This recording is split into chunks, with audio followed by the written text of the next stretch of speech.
ये तो डोमेन हो गई है। रेंज की बात करें, रेंज क्या होता है? तो चलो अब हमें देखना सेट को, ये मतलब रिलेशन को।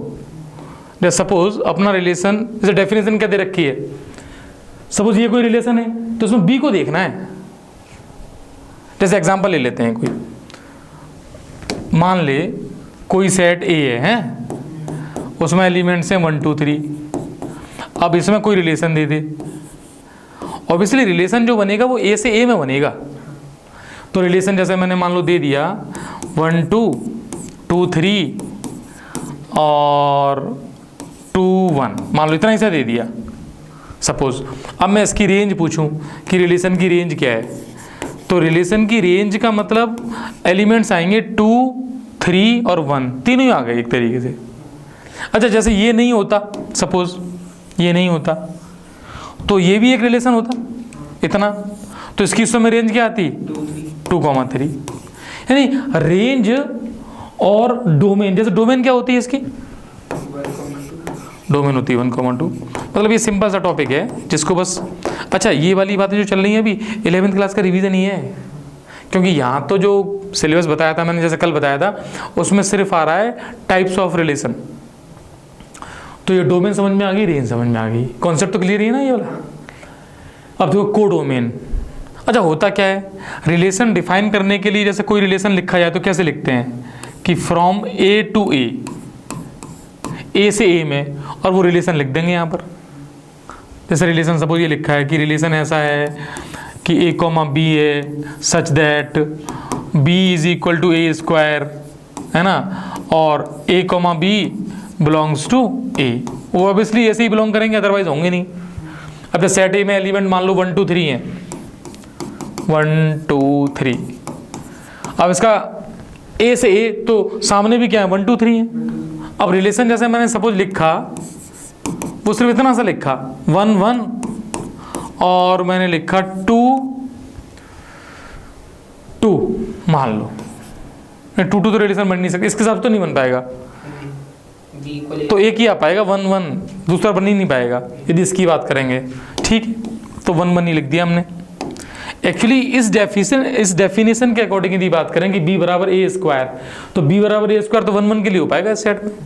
तो बताओ कोई पूछे डोमेन कितनी है 1, रेंज कितनी है 1, कोडोमेन कितनी है, हाँ कोडोमेन 1 2 3 है पूरी। यही तो बताना चाह रहा था मैं, रेंज और डोमेन, ये तो रिलेशन को देख लोगे। कोडोमेन के लिए तो मैं ये देखना पड़ेगा किस सेट से डिफाइन है। देखो codomain of a relation, let r be a relation from A to b, इसने उसको बी मान लिया, मान लो ए टू बी में रिलेशन है, then b is called codomain. यानी स्पेसिफाइड यदि बात करें हम, कोई रिलेशन सेट ए से बी में डिफाइन है, तो ये पूरा सेट बी ये कहलाता है कोडोमेन। तो तीन बातें हैं, डोमेन, कोडोमेन और रेंज, जिसमें डोमेन और रेंज समझ में आ गई। और कोडोमेन तो मैं समझनी नहीं है, कोडोमेन तो गिवन ही होगी हमेशा, क्वेश्चन देते ही पता चल जाएगी कि ये कोडोमेन है, पूछेगा नहीं कोडोमेन बताओ, हाँ शुरू में समझ में तो आनी चाहिए। आ गई बात समझ में, तो कोडोमेन की बात समझ में आ गई, ठीक है। अब जैसे ये एग्जांपल है, देखो लेट ए सेट ए में है, बी बी में है, तो ये कह रहा है कि देन वी हैव द, अच्छा हाँ चलो एक पूरा गिवन है, इसमें चीज़ें जो हैं वो देखते हैं क्या बताना चाह रहा है, ये देख लेते हैं इसको। ये रिलेशन है, देखो 1 3 1 6 2 3 2 6 3 6, तो बताओ डोमेन क्या होगी। पहले एलिमेंट देख लो, 1 आ रहा है, 2 आ रहा है, 3 आ रहा है, तो डोमेन आ गई 1 2 3। रेंज 3 आ रहा है, 6 आ रहा है, 3 6 हो गई। और जो कोडोमेन है वो भी 3 6 हो गई। हाँ इस केस में तुम ये कह सकते हो कि कोडोमेन रेंज के बराबर हो रही है, ये बात भी समझना, कोडोमेन रेंज के बराबर भी हो सकती है। चलो नेक्स्ट दूसरा एग्जांपल देखो, इसी पे बेस्ड है। सेट ए दे दिया, बी दे दिया, अब रिलेशन R1 R2 करके दे रहे हैं। अब ये पूछेगा कि भाई इसमें डोमेन क्या है, रेंज क्या है। पहले तो रिलेशन देख लो, ये रिलेशन है। अच्छा जब वो कह रहा है रिलेशन है तो सोचने की जरूरत ही नहीं है, और नहीं तो हो सकता है रिलेशन भी चेक करना पड़ जाए। अरे ये तो है रिलेशन है ना, तो डोमेन में क्या आ जाएंगे 1 2 3, तो देखो ये आ गया डोमेन में 1 2 3।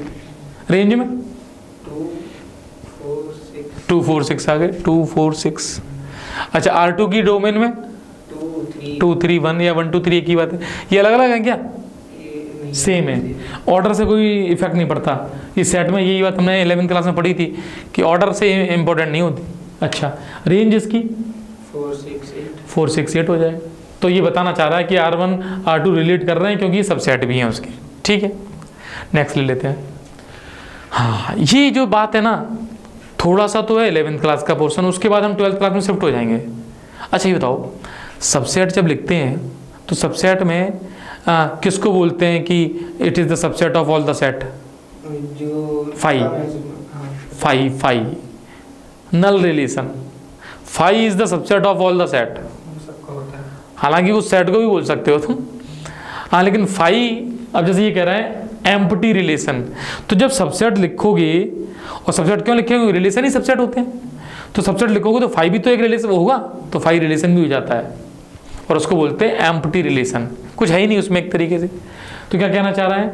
Relation R from A to B is called an empty और void relation from A to B, और उसको लिखते हैं फाई, सिंबल है फाई ये वाला, है ना।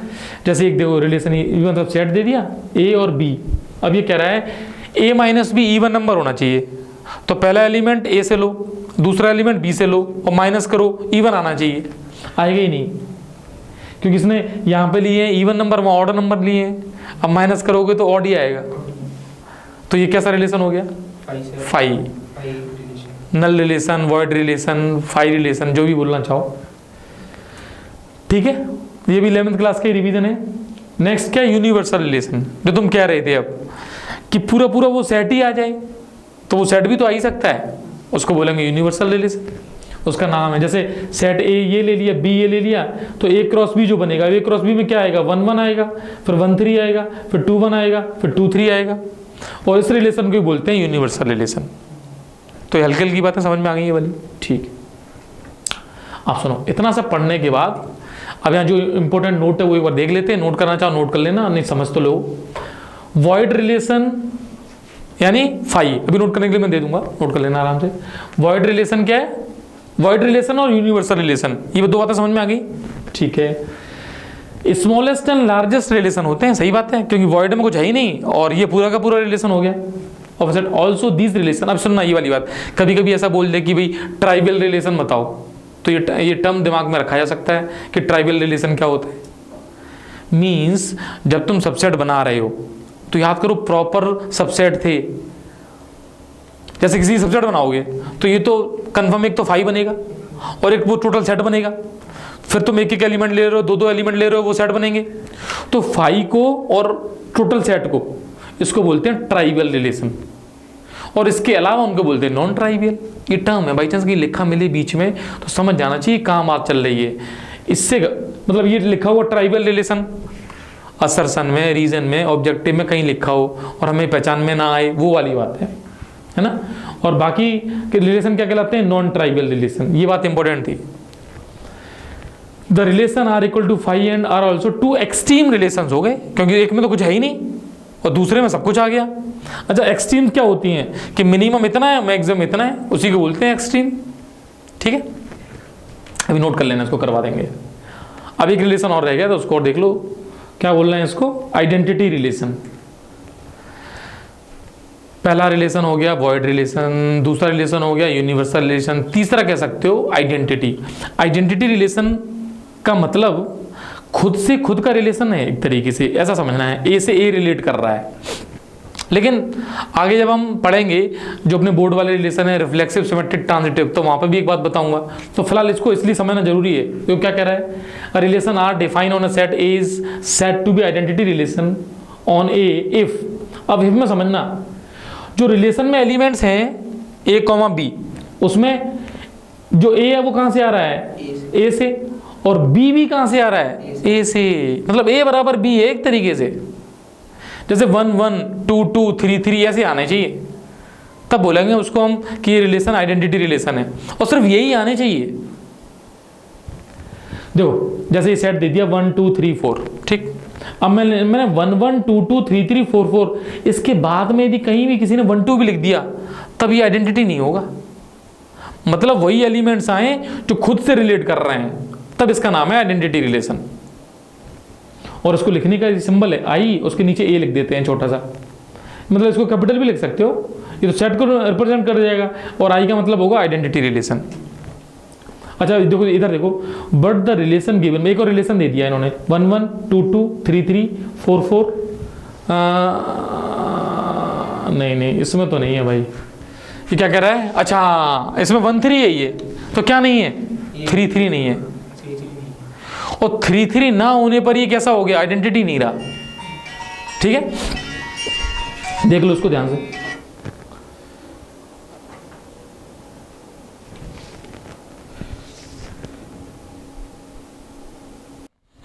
ठीक है, तो ये तो हुई बात आइडेंटिटी रिलेशन तक, मतलब हमें void relation, universal relation, identity relation, 3 बातें हो गई इजी सी, और ये 11th क्लास की बात है। अब नेक्स्ट बात कर लेते हैं कि रिलेशन अभी हम डिफाइन कर रहे हैं ए टू बी में, मतलब ए सेट इधर है, बी सेट इधर सामने है। अब रिलेशन ए से ए में भी चलें, क्योंकि ज़्यादातर तुम्हारे क्वेश्चन जो तुम देखोगे 12th में या फिर कहीं पे भी कॉम्पिटिटिव एग्जाम में भी, वो रिलेशन खुद से खुद में ही सेट दिए होंगे। जैसे ये देखो, नेक्स्ट है रिलेशन ऑन अ सेट। तो इसका मीनिंग क्या है पता है, कि सपोज सेट ए इधर है, एक सेकंड ना, सेट ए है, ठीक, सामने भी सेट ए है यहीं पे। अब जैसे इसमें एलिमेंट्स 1 2 3 हैं, तो इतने ही एलिमेंट्स इधर हैं। अब कोई भी रिलेशन यहाँ डिफाइन हो जाएगा। जैसे यहाँ एग्जांपल क्या दे रखा है, 1 2 3 4 है ए सेट में, तो यहाँ पे 1 2 3 4 है। अच्छा पीछे की सारी बातें यदि मैं रिकॉल करूँ, तो ये रिलेशन ए टू ए में डिफाइन है एक बात, तो रिलेशन क्या होगा, ए क्रॉस ए का सबसेट होगा।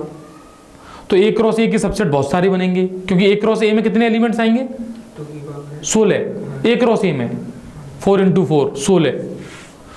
अब क्योंकि भाई हमने बताया था एक में पी एलिमेंट, एक में क्यू है, तो पी क्यू एलिमेंट होते थे, फिर सबसेट बनेंगे 2⁻16, बहुत सारे बनेंगे। अब 2⁻16 में तुम्हें एक दे दिया गया मान लो ये, तो बिल्कुल बन जाएगा ये भी। अच्छा हाँ, अब जैसे सेट को लिखने के 2 तरीके थे, कि सेट की रोस्टर फॉर्म और सेट की सेट बिल्डर फॉर्म, तो यहाँ पे भी लिखने के 2 तरीके हैं, क्योंकि भाई रिलेशन क्या है, सेट। मैथमेटिक्स में मैं कल भी कह रहा था इस बात को, कि रिलेशन का मतलब ऐसा नहीं है जो अपने ब्लड रिलेशन चलते हैं, ये कोई है, ये मैथ्स का रिलेशन है। तो मैथ्स के रिलेशन को तुम लो एक सेट है, तो उसकी जो बेसिक चीज़ें हैं वो बतानी है हमें, उसकी डोमेन, उसकी कोडोमेन, उसकी रेंज, और रिलेशन है कैसा। तो जैसे रिलेशन को लिखने के तरीके, तो रोस्टर जैसे ये लिखा गया है एक रिलेशन, तो ये तरीका जो है ये कहलाता है set builder form, definition form. तो रिलेशन सेट है तो सेट बना दिया, फिर उसमें क्या आ रहा है, एलिमेंट्स क्या है, ए कॉमा बी, बहुत बढ़िया बात है। डेफिनेशन इसको बोलते हैं सच दैट, पता ही है, A less than B, A B से छोटा है। अच्छा ए और बी कहाँ से लेने हैं, वो सेट से लेने हैं 1 2 3 से, तो यहीं से लेने हैं, फालतू नहीं लेने कुछ भी। तो भाई इसकी यदि कोई पूछे रोस्टर फॉर्म क्या है, तो 1 2, क्योंकि 1 छोटा, ए छोटा होना चाहिए बी से, तो 1 2 1 3 1 4 2 3 2 1 नहीं लेंगे, तो 2 3 2 4 फिर 3 4।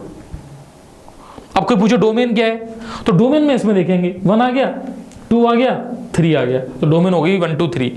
रेंज क्या है, 2 3 4। देखो रेंज में 1 नहीं है। और कोडोमेन क्या है, 1 2 3 4, हाँ 1 2 3 4 पूरी कोडोमेन हो जाएगी।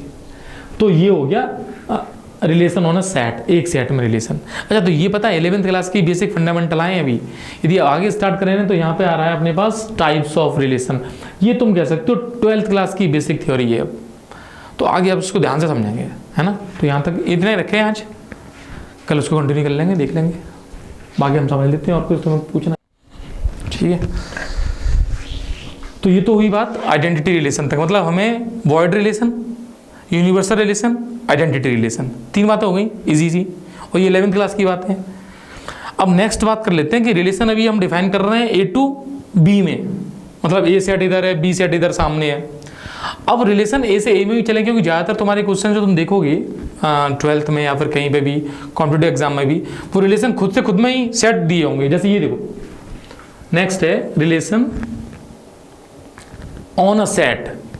तो इसका मीनिंग क्या है पता है, जैसे सपोज सेट ए इधर है, एक सेकंड ना, सेट ए है, ठीक, सामने भी सेट ए है यहीं पे।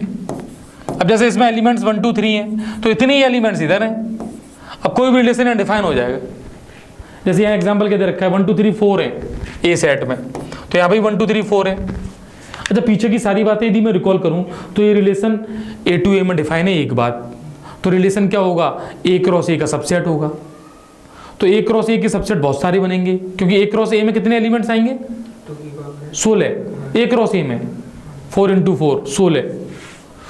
क्योंकि भाई हमने बताया था एक में पी एलिमेंट एक में क्यू है, तो पी क्यू एलिमेंट होते थे। फिर सबसेट बनेंगे 2⁻16, वो बहुत सारे बनेंगे। अब 2⁻16 में तुम्हें एक दे दिया गया मान लो ये, तो बिल्कुल बन जाएगा ये भी। अच्छा हाँ, अब जैसे सेट को लिखने के दो तरीके थे कि सेट की रोस्टर फॉर्म और सेट की सेट बिल्डर फॉर्म, तो यहाँ पे भी लिखने के दो तरीके हैं, क्योंकि भाई रिलेशन क्या है, सेट।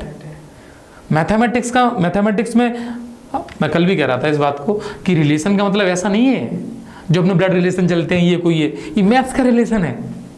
तो मैथ्स के रिलेशन का तो मतलब एक सेट है, तो उसकी जो बेसिक चीज़ें हैं वो बतानी है हमें, उसकी डोमेन, उसकी कोडोमेन, उसकी रेंज और रिलेशन है कैसा।